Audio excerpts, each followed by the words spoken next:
আসসালামু আলাইকুম রহমতুল্লাহ। মুশাহিদিন আল কিরাম, সম্মানিত দর্শকবৃন্দ, কসমের কাফারা নিয়ে বলতে চাচ্ছি। কেউ যদি কসম করে ভঙ্গ করে তাহলে তাকে কাফারা দিতে হয়।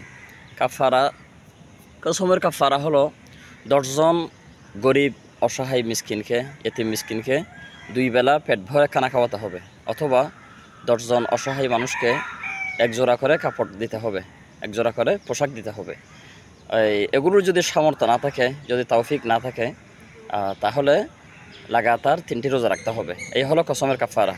তবে কিছু মানুষ দেখা যায় বিনা প্রয়োজনে কথায় কথায় কসম করে, খোদার কসম, আল্লাহর কসম, ও আল্লাহ, বিল্লাহ, তাল্লাহ, এগুলো কি কসম? এটা কি মস্কারি নাকি আল্লাহর নামে কসম করা? আমরা ও প্রয়োজনে কসম করব না। খুব বেশি প্রয়োজন হলে, নিজেকে সত্য প্রমাণ করতে হলে তখন কসম করব, সত্য কসম করব। মিথ্যা কসম করা কবিরা গুনাহ। তো এগুলো আমরা খেয়াল করব। কথা কথায় কসম করব না, আর কসমের কাফারা এগুলো আমরা খেয়াল করব। জি, সবাইকে ধন্যবাদ। আসসালামু আলাইকুম ওয়া রাহমাতুল্লাহ।